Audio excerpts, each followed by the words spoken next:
Good evening, Rotorua. Ahead in your Thursday night bulletin, police issue an urgent appeal for information about an escaped prisoner. MP Te Araroa Flavel says he's concerned about a recent NIWA study, and Kathy Jews to receive an honorary doctorate. Those stories, including some sport, ahead tonight. Well, Bay of Plenty Police have issued an urgent appeal for information relating to the whereabouts of escaped prisoner Lex Miller. The 48-year-old escaped from the Rangapō Tongariro prison near Turangi last week. Bay of Plenty Police District Crime Manager, Detective Inspector Tim Anderson, says Lex Miller is considered to be dangerous and police want to locate him as soon as possible. He says Miller has extended family in the Eastern Bay of Plenty area, particularly around Whakatane, and he may have travelled to this area. Detective Inspector Anderson is also asking anyone who may be tramping or hunting in the Tongariro and wider Bay of Plenty area to look out for any abandoned cars in isolated areas.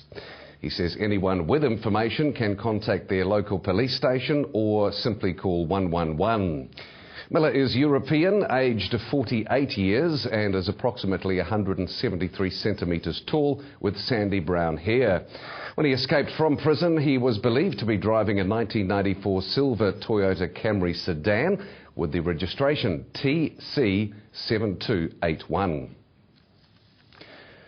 Māori Party MP for Waiariki Te Araroa Flavel has expressed concern about the conclusions of a recent study by NIWA, which found the presence of toxins at the sites and in the food species of a local iwi, which could pose a risk to health. The project, a collaborative study between NIWA and the Te Arawa Lakes Trust, reported on the combined risk of food affected by a range of toxins, including pesticides and metals. It also revealed that geothermal activity was imparting high levels of metals such as mercury and arsenic into fish and shellfish caught in the area. Te Araroa says he's concerned at the health risks but believes more research is needed before stopping Te Arawa from gathering traditional foods.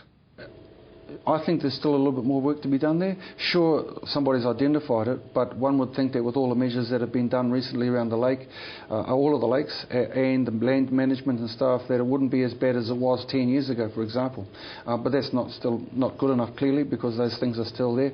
Still a lot of work to be done, and a lot of it will be based very much on research, the ability to pull together and say exactly what's going on, and then what's the strategy after that. So I'd call for more research in the first instance, and not to put people off going for wild food or whatever, that should continue. I might be wrong, but I would suspect that most Rotorua people would go about their gathering of kai anyway, until such time as somebody actually put an X across the food and said it is no longer edible. Then you'd probably get a result. Te Araroa Flavel says the Māori Party will be talking with the Minister for the Environment about what response government will be making to the NIWA research. And a lifelong career in teaching and advocating Māori rights has earned Kathy Jews an honorary doctorate from the University of Waikato. She was one of the original battlers for Māori Language Week, which is now in its 36th year, and became the first woman to stand for the Te Arawa Trust Board. Kathy Jews will be awarded her doctorate at Ruamata Marae next Tuesday. And in sports news tonight, New Zealand's top kayakers have been taking part in the Czech National Championships as part of their build-up to the World Championships. Rotorua paddler and current world extreme kayak champion Sam Sutton was knocked out of the early rounds at the championships, which were held in Lipno yesterday. However, top New Zealand kayaker Mike Dawson took a win, completing his World Championship preparations in style as he chases a spot in the London Olympics. And to your weather now, Rotorua Thursday night, we are looking at a few showers overnight with southwesterly winds, an overnight low of 2. Tomorrow Friday we finish the week with fine weather at first, a few showers developing again Friday evening, southwesterly winds, a high of 11 and a low of 1. And longer range through to Saturday, fine weather. In fact, it's looking like a fantastic spring day on Saturday, southwest winds, a high 12 and a low of 2. And if you're boating, marine forecast tomorrow Friday, perhaps take the day off, long weekend. Southwesters 10 knots, they'll rise to 15 for a time in the afternoon. Waves should remain less than half a metre. It's going to be fine at first, but a few showers and fair visibility developing Friday afternoon.